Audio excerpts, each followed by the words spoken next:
프랑스 무기 당장 전량 폐기하시오. 사우디 왕세자의 이 한마디에 백악관 지하 상황실이 발칵 뒤집혔습니다. 50년간 중동 석유 질서를 쥐고 있던 미국, 프랑스, 독일 그 세 강대국이 단 72시간 만에 92조 원짜리 계약에서 통째로 쫓겨났습니다. 그리고 그 자리를 국민소득 $400 시절 사막으로 떠밀려 갔던 세계 최빈국 대한민국이 차지했습니다. 한국인은 우리의 가족이요. 절대 건드리지 마시오. 사우디 슈라위원회는 90% 찬성으로 한국과의 초대형 협력안을 통과시켰고 왕실은 법까지 바꿔가며 한국인을 감쌌습니다. 도대체 한국이 왜 사우디의 가족입니까? 무기는 성능으로 사는 게 아닙니다. 전쟁 때 옆에 남아줄 나라에게서 사는 것입니다. 사우디 왕세자가 던진 한 문장이 모든 걸 설명합니다. 92조 원 그리고 50년 전 지갑 속에 접어넣은 너덜너덜한 종이 한 장. 지금부터 그 충격적인 전말을 단 한 겹도 남김없이 공개합니다. 1973년 7월 14일 김포공항. 아빠, 꼭 돌아올 거지? 7살 난 큰딸 박미정이 아빠의 바짓가랑이를 움켜쥐고 놓지 않았습니다.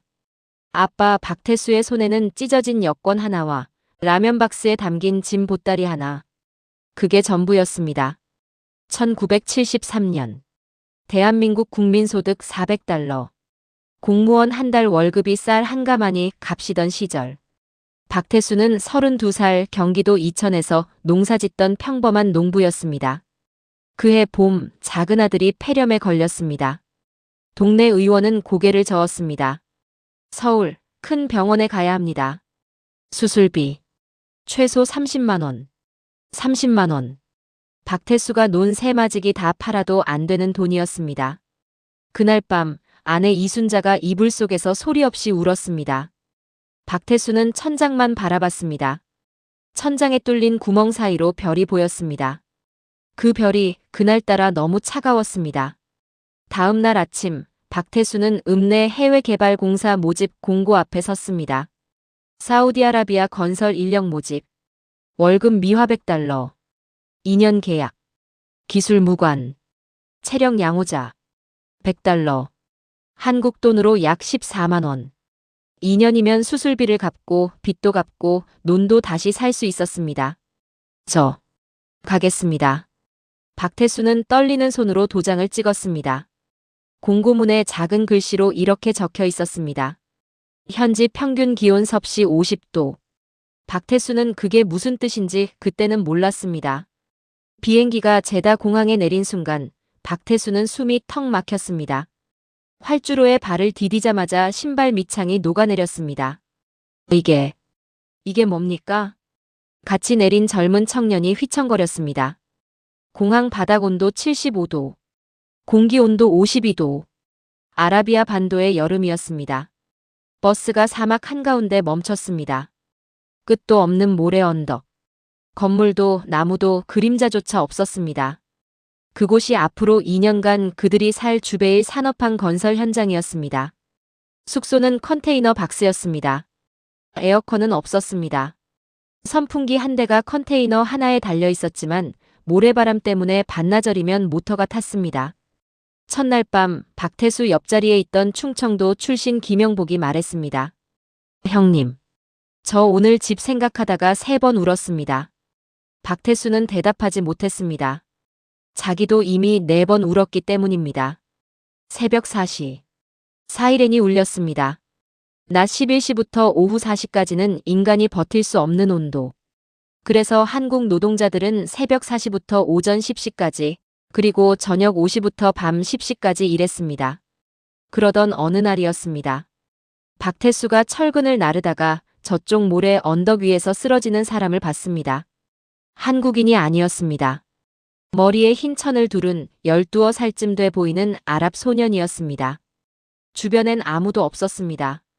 소년은 양을 몰고 가던 베두인족 아이였고 일사병으로 혼절한 상태였습니다. 박태수는 망설이지 않았습니다. 자기 허리춤에 차고 있던 수통 하나를 들고 뛰었습니다. 그 수통은 박태수의 하루 배급 전부였습니다. 사막에서 물은 목숨이었습니다. 한 병을 잃으면 그날 하루 일할 수 없었고 일 못하면 그달 월급이 깎였습니다. 그 월급이 아들 수술비였습니다. 그런데 박태수는 그 물을 모르는 아랍 소년의 입에 전부 부어 넣었습니다. 정신 차려. 얘야. 정신 차려. 한국말을 알 리 없는 소년이 겨우 눈을 떴습니다. 박태수는 소년을 들쳐 업고 8km를 걸었습니다. 50도 사막을 한낮에. 소년의 천막에 도착했을 때 박태수의 등에는 소년의 식은땀이, 박태수의 얼굴에는 뜨거운 눈물이 흐르고 있었습니다. 소년의 아버지 하얀 수염의 베두인 노인이 박태수의 두 손을 잡았습니다. 아랍어였지만 박태수는 그 뜻을 알 수 있었습니다. 이 은혜는 제 자식 때, 제 손자 때까지 잊지 않겠습니다. 노인이 품에서 종이 한 장을 꺼냈습니다. 낡은 양피지였습니다. 거기엔 아랍어 가문 문장이 그려져 있었습니다. 당신이 이 땅 어디에서든 곤란에 빠지면 이 종이를 보여주시오. 우리 부족은 사막 끝에서라도 당신을 구하러 올 것이오. 박태수는 그 종이가 뭔지도 모르고 지갑에 접어 넣었습니다. 그날 밤 그 종이는 빛이 바랜 가죽 지갑 속에서 조용히 잠들었습니다.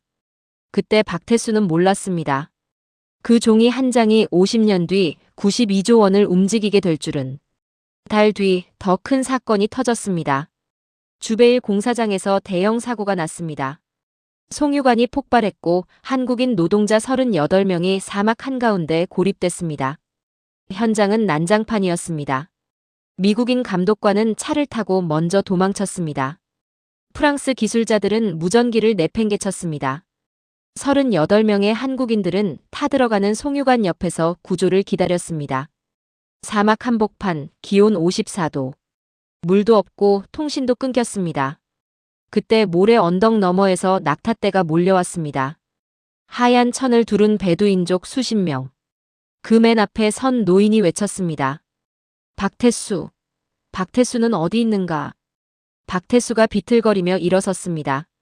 노인이 낙타에서 내려 박태수의 두 손을 잡았습니다. 우리 아이가 살아있는 한 당신네 한국인들은 절대 사막에서 죽지 않소. 베두인족은 낙타에 한국인들을 나눠 태웠습니다. 물을 나눠줬고 천막을 내줬고 사흘 밤낮을 함께 했습니다.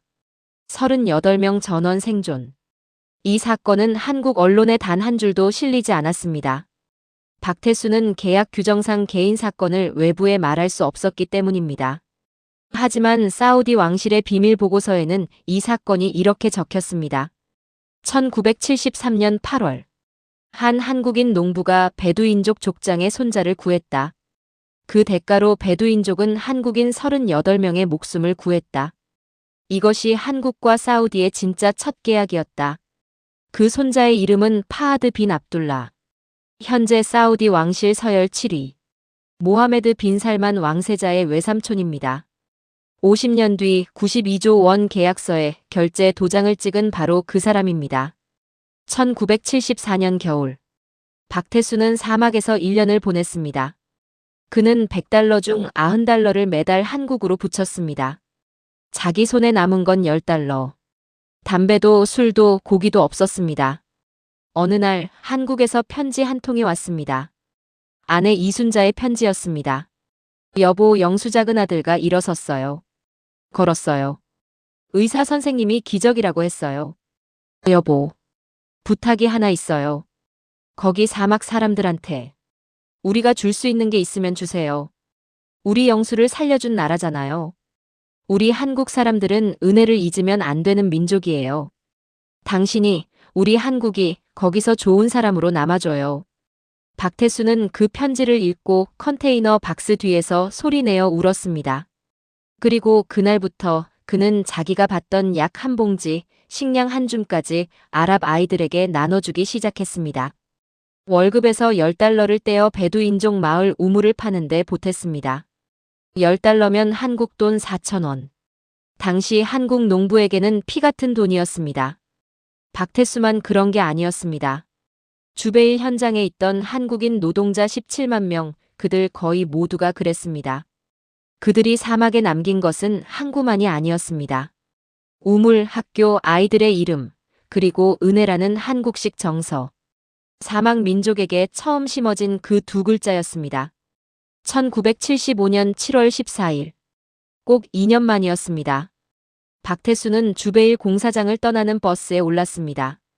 피부는 가죽처럼 거칠어졌고 체중은 12kg 빠졌고 오른쪽 귀는 모래바람 때문에 잘 들리지 않았습니다. 하지만 그의 품에는 아들 수술비를 갚고도 남을 돈이 있었습니다. 그리고 지갑 속에는 1년 반 전 베두인 노인이 준 그 종이 한 장이 아직도 접혀 있었습니다. 공항에서 박태수를 배웅하러 나온 건 베두인족 족장과 그 12살 소년 파하드였습니다. 파하드는 이제 13살이 되어 있었습니다. 소년은 박태수의 두 손을 잡고 아랍어로 말했습니다. 아저씨, 저는 아저씨를 영원히 잊지 않을 거예요. 제가 어른이 되면 한국을 지키는 사람이 될 거예요. 박태수는 소년의 머리를 쓰다듬었습니다. 그래, 너도 훌륭한 사람이 되거라. 박태수는 비행기에 올랐습니다. 비행기가 이륙하면서 창밖으로 사막이 멀어졌습니다. 그는 몰랐습니다. 그 13살 소년이 훗날 사우디 왕실에 들어가 한국인 박태수라는 이름을 평생 가슴에 품고 살아가게 될 줄은. 1975년 여름 김포공항 입국장. 비행기가 김포에 내린 그날 박태수는 두 다리로 제대로 서 있기가 힘들었습니다. 2년간의 사막은 그의 몸을 반쪽으로 만들어 놓았습니다. 체중 12kg 감소. 오른쪽 귀 청력 30%. 양쪽 손등에는 모래바람이 새긴 검은 반점이 잔뜩 박혀 있었습니다.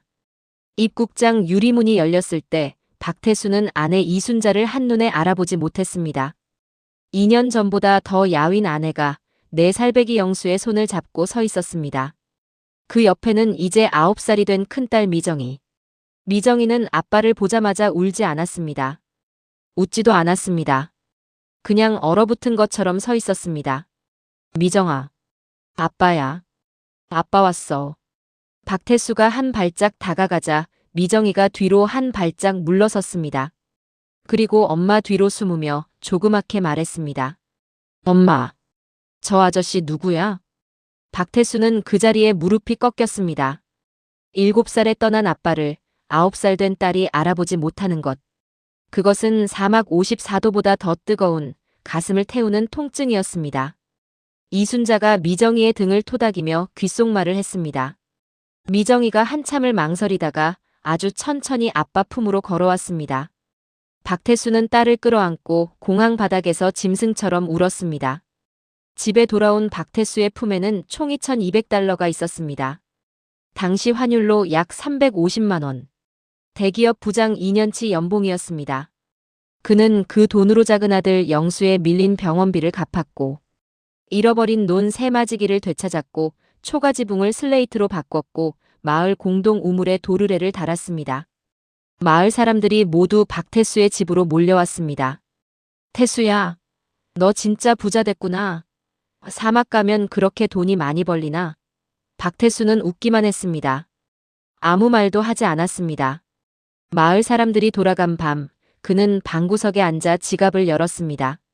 지갑 속에는 2년 전 베두인 노인이 준 그 종이 한 장이 여전히 접혀 있었습니다. 종이는 너덜너덜해졌지만 아랍어 가문 문장은 그대로였습니다. 박태수는 그 종이를 한참 들여다봤습니다. 그리고 작은 나무 상자에 넣어 아내 혼수함 맨 밑에 숨겼습니다. 여보, 이건 절대 버리지 마. 이게 뭔데요? 몰라도 돼. 그냥 버리지만 마. 이순자는 남편의 얼굴을 보며 고개를 끄덕였습니다. 그 눈빛에 뭔가 설명할 수 없는 것이 있었기 때문입니다. 돈은 금방 없어졌습니다. 작은 아들 영수는 폐렴 후유증으로 계속 병원을 다녀야 했고 큰딸 미정이는 이제 중학교에 가야 했고 새로 얻은 막내 셋째는 2살 때 소아마비를 앓았습니다. 1978년 봄, 박태수는 다시 여권을 꺼냈습니다. 여보, 나 한 번만 더 갔다 올게. 이순자는 이번엔 말리지 않았습니다. 말릴 수 없었습니다. 대신 이순자는 밤새도록 작은 주머니 하나를 만들었습니다. 그 안에 마른 미역, 고추장 한 덩이, 된장 한 숟갈, 그리고 한약 한 봉지를 넣었습니다. 여보, 거기 가서 아프지 마. 절대 아프지 마. 그리고 거기 사막 애기들한테도 이 약 좀 나눠줘. 알았지? 박태수는 아내의 두 손을 꼭 잡았습니다. 이번에 도착한 곳은 리야드 북부 알카심 지역이었습니다. 새 공사 현장, 새 컨테이너, 새 50도. 하지만 이번에는 달랐습니다. 박태수가 트럭에서 내리자마자 현장 앞에 있던 아랍 노동자 수십 명이 달려와 그를 둘러쌌습니다. 박태수, 살람 알레이쿰. 3년 전 주베일에서 그가 살렸던 베두인족 소년의 친척들이었습니다. 베두인족은 부족 네트워크가 사막 끝까지 뻗어 있었습니다. 박태수가 다시 왔다는 소식은 낙타 등을 타고 사막 전역에 퍼졌습니다. 그날 밤 박태수의 컨테이너 앞에는 양고기 한 마리와 대추야자 한 자루, 그리고 물병 20개가 놓여 있었습니다. 쪽지 한 장이 함께였습니다. 아랍어 옆에 서툰 한국어로 이렇게 적혀 있었습니다. 친구여, 우리 부족은 당신을 잊지 않았소. 이 땅에서 당신은 외롭지 않소.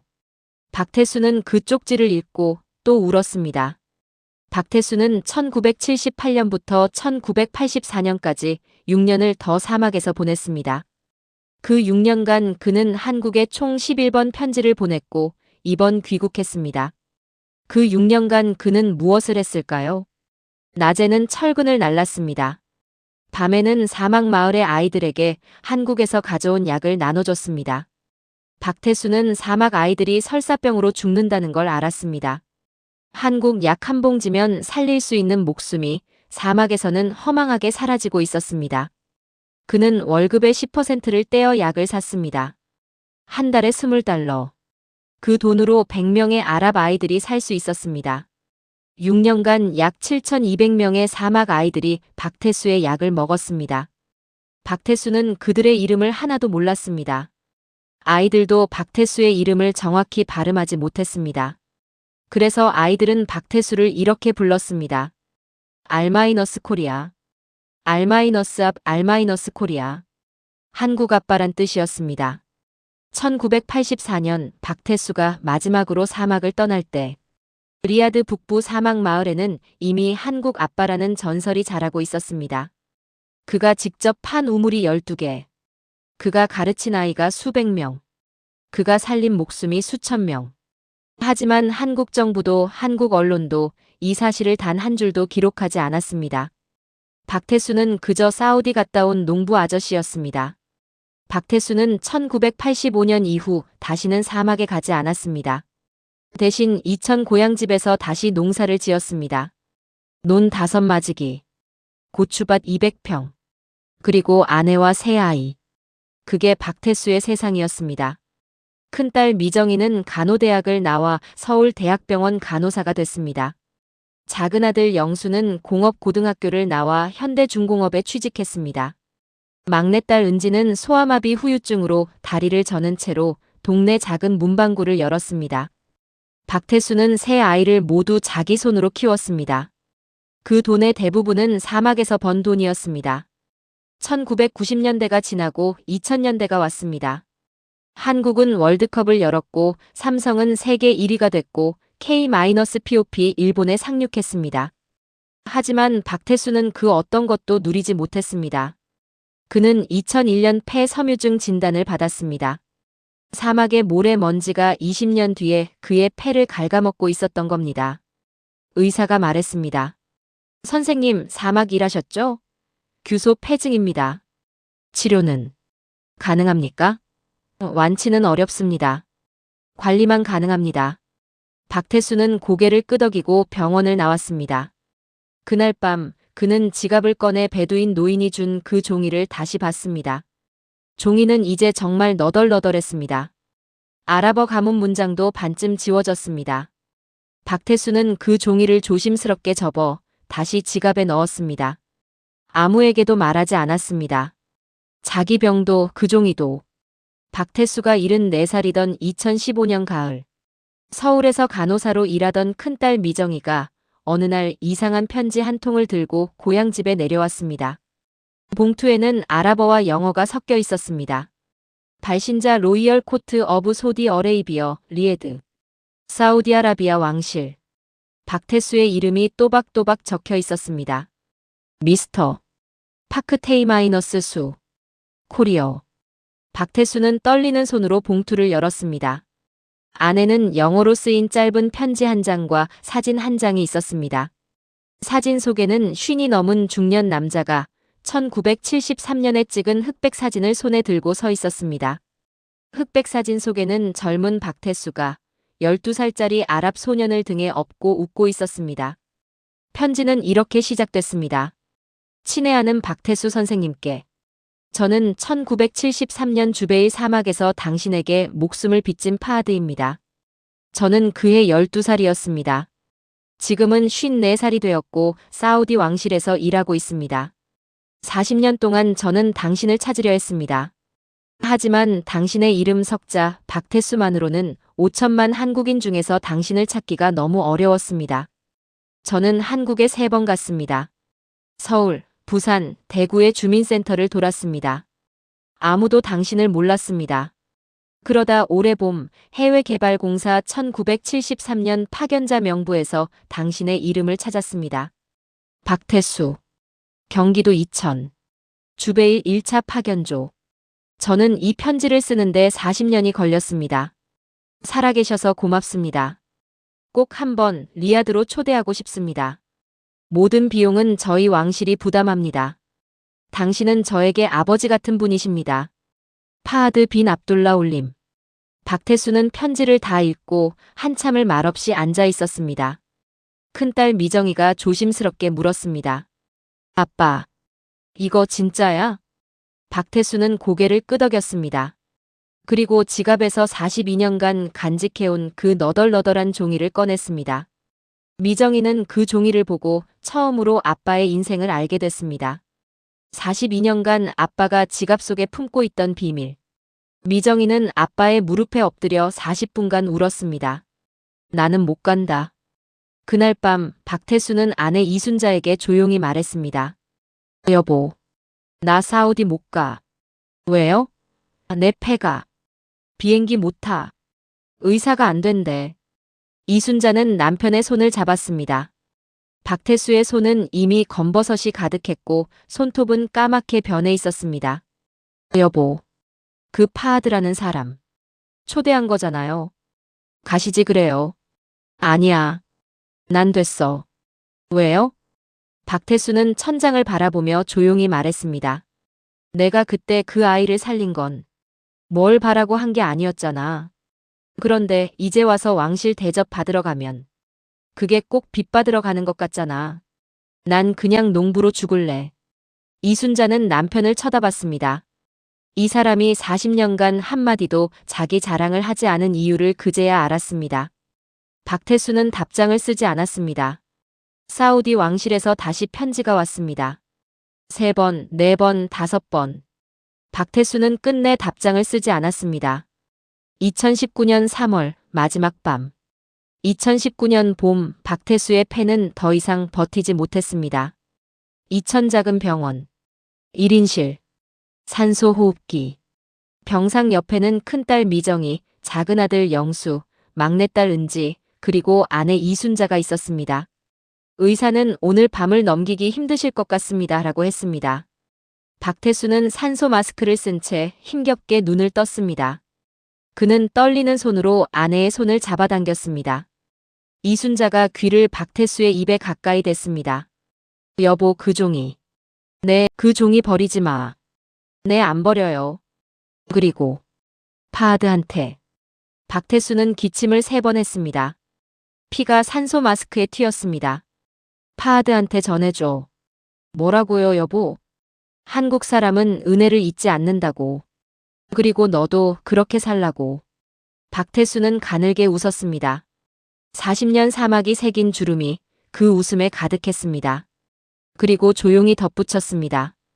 여보, 나 잘 살았지? 이순자는 대답하지 못했습니다. 그냥 남편의 손을 꼭 잡고 고개를 끄덕였습니다. 박태수는 마지막으로 천장을 한번 올려다봤습니다. 그 천장에 1973년 경기도 이천집 천장의 구멍. 그 구멍 사이로 보이던 별이 마지막으로 다시 떠올랐습니다. 새벽 3시 47분. 박태수는 숨을 거두었습니다. 향년 78세. 박태수가 세상을 떠난 그날 밤. 리야드 왕궁 집무실에서 58살 파하드 왕자는 이상한 꿈을 꾸었습니다. 꿈속에서 젊은 한국인 한 명이 사막을 걸어가고 있었습니다. 그의 등에는 12살 소년이 엎여 있었습니다. 한국인은 뒤를 돌아보지 않았습니다. 그냥 사막 끝에 지평선을 향해 조용히 걸어갔습니다. 파하드는 꿈에서 소리쳤습니다. 아저씨, 어디 가세요?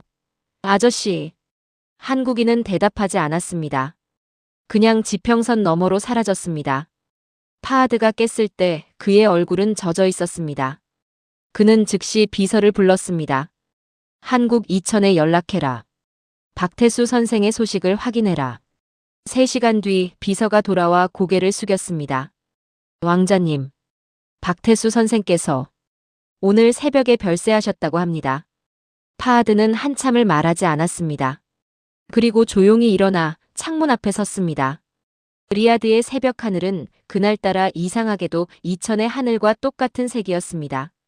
파하드는 창문에 이마를 대고 통곡했습니다. 그리고 책상으로 돌아와 백지 위에 이렇게 썼습니다. 오늘부터 7년 안에 박태수 선생이 사랑했던 그 나라. 대한민국에 나는 내 목숨보다 더 귀한 무언가를 돌려줄 것이다. 그날이 2019년 3월 14일이었습니다. 1975년 가을, 리야드 외곽의 한 허름한 천막. 13살이 된 파하드는 모래 위에 앉아 동쪽 하늘을 바라보고 있었습니다. 동쪽.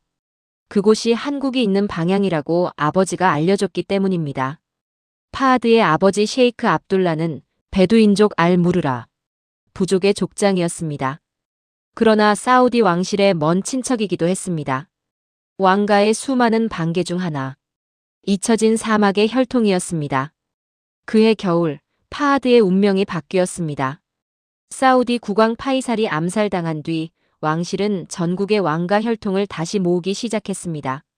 사막 구석에 흩어진 반개 왕족들도 수도로 불려들어왔습니다. 파하드의 아버지는 어느 날 밤 13살 아들을 앉혀놓고 조용히 말했습니다. 파하드야, 너는 이제 사막을 떠나야 한다. 왕궁으로 가야 한다. 파하드는 고개를 저었습니다. 저는 아버지 곁에서 양을 치며 살고 싶습니다. 아버지는 아들의 어깨를 붙잡고 말했습니다. 파하드야, 사막의 아이가 왕궁으로 가는 이유는 단 하나다. 언젠가 이 사막 사람들을 지키기 위해서다. 너는 그 자리에 올라가야 한다. 반드시 올라가야 한다. 그날 밤 파하드는 울면서 사막을 떠났습니다. 그의 품에는 아버지가 건네준 작은 가죽 주머니가 있었습니다. 그 주머니 안에는 2년 전 한국인 박태수와의 만남을 기록한 부족의 양피지 사본이 들어있었습니다. 파하드는 왕궁에서 평생 그 주머니를 품에 지니고 살게 됩니다. 리야드 왕궁의 생활은 사막과 완전히 달랐습니다. 대리석 바닥, 황금 샹들리에, 수백 명의 시종들. 파하드는 그곳에서 철저하게 무시당했습니다. 사막 촌놈, 양치기 왕자, 먼 친척 파하드. 뒤에서 수군거리는 목소리들이 그를 따라다녔습니다. 왕자 학교에서도 마찬가지였습니다. 파하드는 아랍어를 제대로 쓰지 못했습니다. 사막에서는 베두인 방언만 썼기 때문입니다. 그는 책을 읽는 법도 몰랐습니다. 13살까지 연필을 잡아본 적이 없었기 때문입니다. 또래 왕자들은 파하드를 놀렸습니다. 너는 사막에서 낙타똥이나 치우던 애가 아니냐? 너는 왕족이 아니다. 너는 양치기다. 파하드는 매일 밤 베개를 적셨습니다.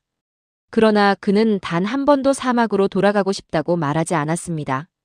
아버지와의 약속이 있었기 때문입니다. 그리고 한 가지가 더 있었습니다. 파하드는 매일 밤 잠들기 전 가죽 주머니 속 양피지를 꺼내 가슴에 얹고 이렇게 속삭였습니다. 아저씨. 아저씨가 사막에서 저를 업고 걸었을 때 아저씨도 이렇게 힘드셨겠지요. 저도 버티겠습니다. 저도 포기하지 않겠습니다. 아저씨가 저를 살려주셨으니까 저는 제 인생을 낭비하지 않겠습니다. 파하드는 그렇게 매일 밤 박태수와 대화했습니다. 1980년 파하드는 18살이 되었습니다. 왕실은 반개 왕자들에게 유학을 보내기 시작했습니다. 대부분의 왕자들은 영국 옥스퍼드, 미국 하버드, 프랑스 소르본을 선택했습니다. 파하드는 달랐습니다. 파하드는 왕실 행정실에 들어가 한 장짜리 신청서를 냈습니다. 신청서에는 단 한 줄이 적혀 있었습니다. 저는 대한민국으로 유학을 가겠습니다.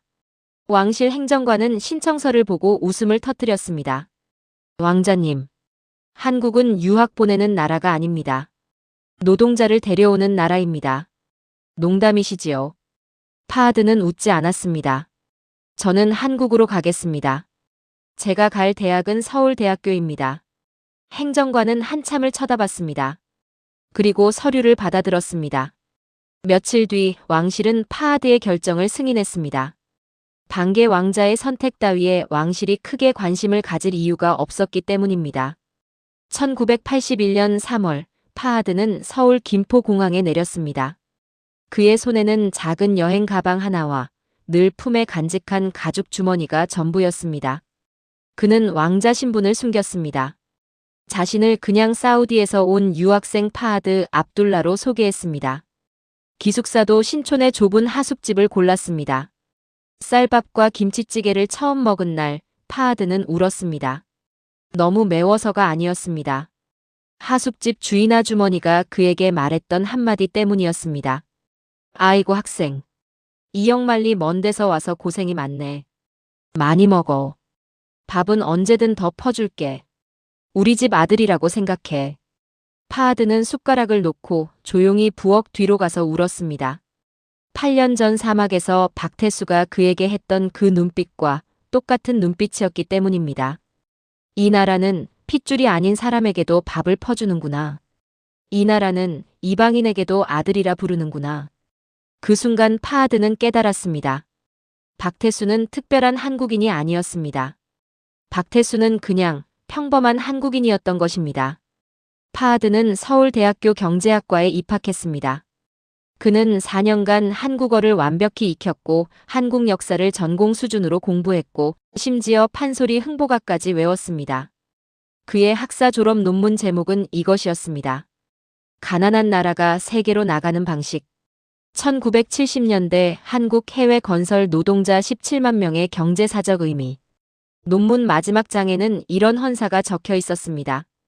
이름을 남기지 않은 어느 한국 농부에게 이 논문을 바친다. 1985년 여름 파하드는 서울대를 졸업했습니다. 그리고 곧바로 리야드로 돌아갔습니다. 그의 귀국 가방 안에는 한국 책 300권, 한국산 된장 3병, 그리고 이천에서 사온 고추장 한 단지가 들어있었습니다. 아무도 모르는 사이 12살의 사막 소녀는 23살의 친한파 왕자로 자라나 있었습니다. 1990년 8월 이라크가 쿠웨이트를 침공했습니다. 중동 전체가 흔들렸습니다. 사우디 왕실은 미국의 도움을 요청했습니다. 미군 50만 명이 사우디 땅에 상륙했습니다. 걸프전이 시작됐고 사우디는 미국의 보호 아래 겨우 숨을 쉴 수 있었습니다. 그 시기 왕실 내부에는 은밀한 기류가 형성됐습니다. 미국 없이 우리는 하루도 살 수 없다. 미국이 우리의 유일한 친구다. 친미파가 왕실을 완전히 장악했습니다. 그러나 단 한 사람, 파하드만은 달랐습니다. 28살의 반개 왕자 파하드는 왕실 내부 회의에서 이렇게 말했습니다. 전하, 미국은 우리의 친구가 아닙니다. 미국은 우리의 석유를 사는 고객일 뿐입니다. 고객은 더 싼 석유가 나오면 떠납니다. 진짜 친구는 따로 있습니다. 회의장이 싸늘해졌습니다. 누군가 물었습니다. 그럼 누가 우리의 진짜 친구란 말인가? 파하드는 조용히 대답했습니다. 대한민국입니다. 회의장에 웃음이 터져나왔습니다. 파하드 왕자. 당신은 서울대학교를 나온 이후로 제정신이 아닌 것 같소. 한국이 우리의 친구라니. 한국은 우리에게 노동자만 보내는 가난한 나라요. 그들이 우리에게 무엇을 해줄 수 있단 말이오. 파하드는 자리에서 일어섰습니다. 그리고 품에서 그 가죽 주머니를 꺼냈습니다. 주머니 속에는 17년 전 사막에서 받은 양피지 사본과 박태수에 대한 기록이 있었습니다. 파하드는 조용히 회의장을 나왔습니다. 그리고 혼자 중얼거렸습니다. 언젠가 반드시 이 사람들에게 증명해 보이겠습니다. 1997년 겨울 한국의 IMF 외환위기가 닥쳤습니다. 한국은 국가 부도 직전까지 몰렸습니다. 한국 국민들은 금을 모아 팔았고 기업들은 무너졌고 수많은 가장들이 자살했습니다. 그때 파하드는 35살이었습니다. 그는 사우디 왕실 예산실에 근무하고 있었습니다. 그는 왕실 금고에서 100억 달러를 꺼내 한국에 투자하자고 제안했습니다. 왕실은 그를 비웃었습니다. 한국은 망한 나라다. 거기에 돈을 넣는 것은 모래에 물 붓는 격이다. 파하드는 포기하지 않았습니다. 그는 자기 개인 재산 300만 달러를 털어 한국의 위기 기업 3곳에 몰래 투자했습니다. 한 곳은 망했습니다. 2곳은 살아났습니다. 살아난 2곳이 훗날 한국 반도체와 조선업의 핵심이 됩니다. 파하드는 그 사실을 평생 자랑하지 않았습니다. 왜냐하면 그는 돈을 벌려고 한 것이 아니었기 때문입니다. 그는 그냥 한국이 살아나기를 바랐을 뿐이었습니다. 1999년 파하드는 드디어 왕실 서열 15위로 올라갔습니다. 그러나 그 자리는 여전히 변방이었습니다. 왕실의 중심은 친미파가 장악하고 있었고 무기 계약은 모두 미국과 프랑스로 흘러들어갔습니다. 2001년 9월 11일 뉴욕 쌍둥이 빌딩이 무너졌습니다. 테러범 19명 중 15명이 사우디 국적이었습니다. 미국은 사우디를 의심하기 시작했습니다. 그 뒤로 10년간 미국과 사우디 사이에는 보이지 않는 금이 가기 시작했습니다. 파하드는 그 틈을 놓치지 않았습니다. 그는 조용히 그러나 집요하게 한국과의 실무 라인을 만들어가기 시작했습니다. 2003년 사우디 담수화 프로젝트에 두산중공업을 끌어들였습니다. 2009년 UAE 원전 수주전에서 뒤에서 한국 편을 들어주며 프랑스 아레바를 뒤집었습니다. 2014년 사우디 지하철 공사에서 삼성물산에 30억 달러 계약을 몰아줬습니다. 파하드는 그 모든 일을 뒤에서 조용히 했습니다. 언론에는 한 번도 이름이 나오지 않았습니다. 그는 그저 보이지 않는 손으로 한국을 사우디에 천천히 꽂아 넣고 있었습니다. 2015년 파하드는 드디어 사우디 왕실 서열 7위에 올랐습니다. 그리고 그해 그는 박태수의 편지를 한국으로 보냈습니다. 그러나 박태수는 끝내 답장을 하지 않았고 4년 뒤 세상을 떠났습니다. 박태수가 세상을 떠난 2019년 파하드는 리야드 왕궁 집무실에서 혼자 며칠을 울었습니다. 그리고 그는 결심했습니다. 이제는 내가 움직일 차례다. 파하드는 조카뻘 되는 왕세자 모하메드 빈 살만을 집무실로 불렀습니다. 당시 MBS는 34살. 왕세자가 된 지 얼마 되지 않은 젊은 후계자였습니다. 파하드는 그날 밤 MBS에게 처음으로 박태수의 이야기를 들려줬습니다. 조카야. 내가 12살이었을 때 나는 사막에서 일사병으로 죽어가고 있었다. 그날 나를 살린 것은 우리 가족도 우리 부족도 사우디 왕실도 아니었다. 그날 나를 살린 것은 이름도 모르는 한국 농부였다. 그는 자기 수통 하나를 내 입에 부어 넣었다.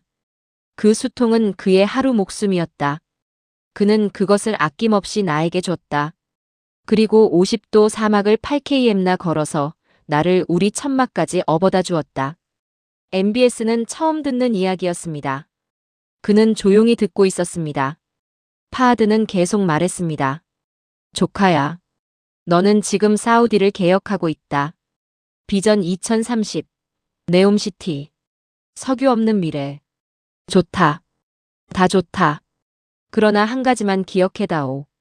우리의 진짜 동맹은 우리에게 석유를 사는 나라가 아니다. 우리의 진짜 동맹은 우리가 가난했을 때 우리 옆에 있었던 나라다. 우리가 아무것도 아니었을 때 우리를 업어줬던 나라다. 조카야. 그 나라가 어디인지 아느냐? 바로 대한민국이다. MBS는 한참을 말하지 않았습니다. 그리고 천천히 고개를 들어 물었습니다. 삼촌. 그 한국 농부의 이름이 무엇입니까?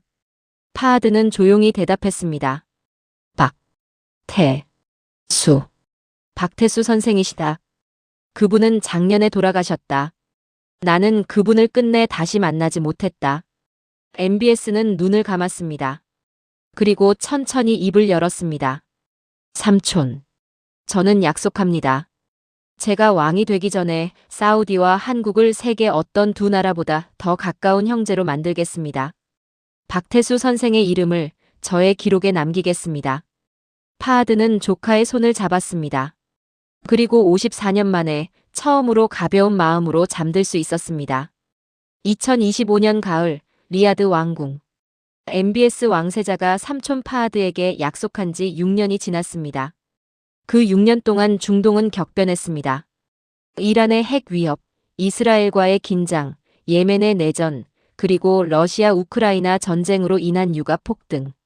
사우디는 이 모든 위기 앞에서 진짜 동맹이 누구인지 다시 생각해야 했습니다. 사우디 국방부는 2026년 초까지 대규모 무기 현대화 사업을 마무리해야 했습니다. 총 예산은 약 92조 원. 사우디 역사상 가장 큰 단일 방산 계약이었습니다. 입찰에 뛰어든 나라는 세 곳이었습니다. 미국, 프랑스, 독일. 그리고 뒤늦게 한 나라가 합류했습니다. 대한민국. 미국은 자신만만했습니다. 50년간 사우디의 유일한 동맹이라는 이름. F-35 전투기, 패트리어트 미사일, 최신 토마호크.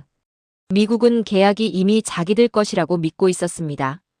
프랑스는 44년간 사우디의 라팔 전투기와 르클레르 탱크를 팔아온 전통의 방산 강국이었습니다.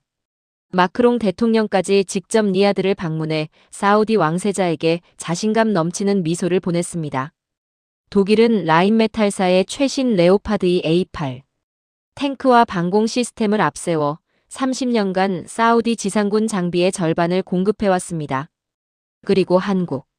한국에는 K2 흑표 탱크, K9 자주포, 천궁 II 요격 미사일, FA-50 경공격기가 있었습니다. 성능은 세계 최고 수준이었지만 한국은 방산 시장에서 여전히 신참이었습니다. 사우디 방산 평가단이 꾸려졌습니다. 위원장은 파하드 왕자. 위원은 총 12명.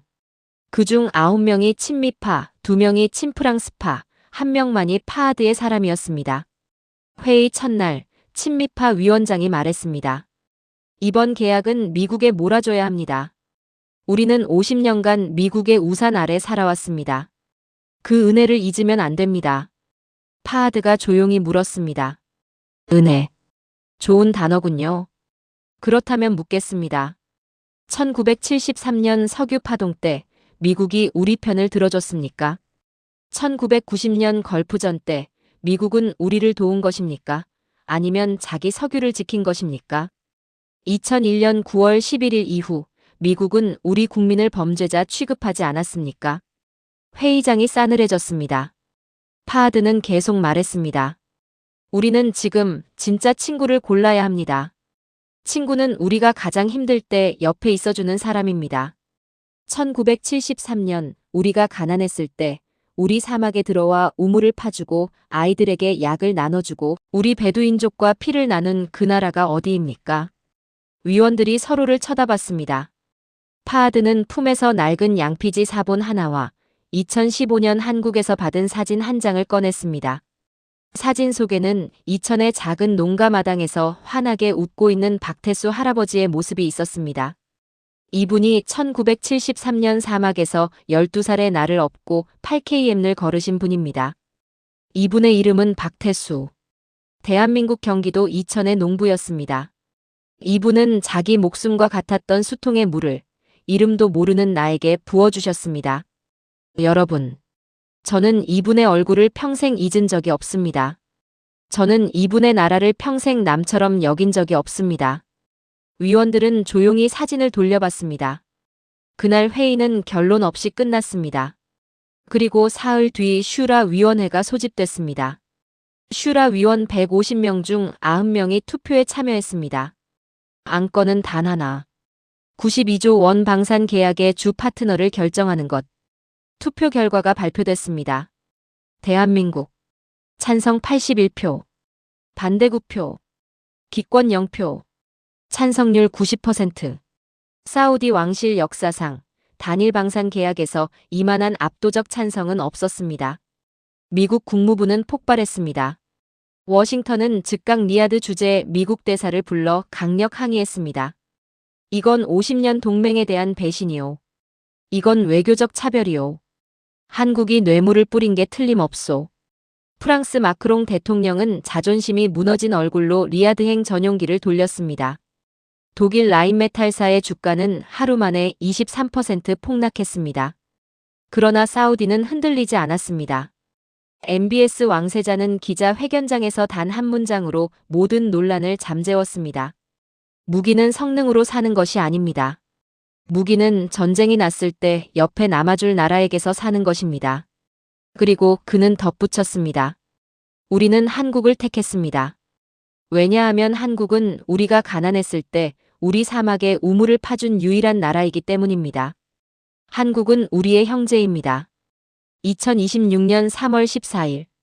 박태수 선생이 세상을 떠난 지 정확히 7년째 되는 그날. 파하드 왕자는 조용히 전용기를 타고 한국으로 향했습니다. 그의 품에는 52년간 간직해온 그 가죽 주머니와 이천 작은 농가의 주소가 적힌 쪽지 한 장이 있었습니다. 경기도 이천. 박태수 선생의 작은 봉분 앞. 파하드는 무릎을 꿇었습니다. 아버지. 저 파하드입니다. 52년 전 당신이 업고 걸으셨던 그 사막의 소년입니다. 아버지. 제가 약속을 지키러 왔습니다. 당신의 조국에 92조 원을 드리러 왔습니다. 그런데 아버지. 저는 사실 이 돈을 드리러 온 게 아닙니다. 저는 당신께 한마디 고맙다는 말을 하러 왔습니다. 그날 사막에서 저를 업어주셔서 고맙습니다. 그 뜨거운 모래 위를 8km나 걸어주셔서 고맙습니다. 당신의 마지막 한 모금 물을 저에게 주셔서 고맙습니다. 그리고 52년 동안 그 은혜를 한 번도 자랑하지 않으셔서 정말로 고맙습니다. 파하드는 봉분에 이마를 댔습니다. 사우디 왕자의 이마가 한국 시골 농부의 봉분에 닿는 순간 그의 두 눈에서 54년간 참아온 눈물이 쏟아졌습니다. 그때 봉분 옆 작은 비석에서 한국어로 새겨진 박태수의 유언이 바람에 흔들렸습니다. 남에게 베풀되 그 이름을 남기지 말라. 파하드는 고개를 들고 하늘을 봤습니다. 이천의 봄 하늘은 52년 전 리야드 사막 위에 떠있던 그 하늘과 똑같은 파란색이었습니다. 그리고 그는 마지막으로 속삭였습니다. 아버지, 저는 이제 당신의 이름을 온 세계에 알리겠습니다. 당신은 대한민국의 영웅이 아닙니다. 당신은 인류의 영웅입니다. 2026년 봄 92조 원이 한국으로 움직였습니다. 그리고 그 거대한 돈의 흐름 뒤에는 경기도 이천의 작은 농부 한 명이 평생 간직한 수통 하나와 사막의 소년이 52년간 품에 안고 살아온 낡은 가죽 주머니 하나가 있었습니다. 대한민국은 은혜를 잊지 않는 민족이었습니다. 그리고 사우디는 그 은혜를 52년 만에 되갚은 민족이었습니다. 이것이 세계가 알지 못했던 92조 원의 진실입니다.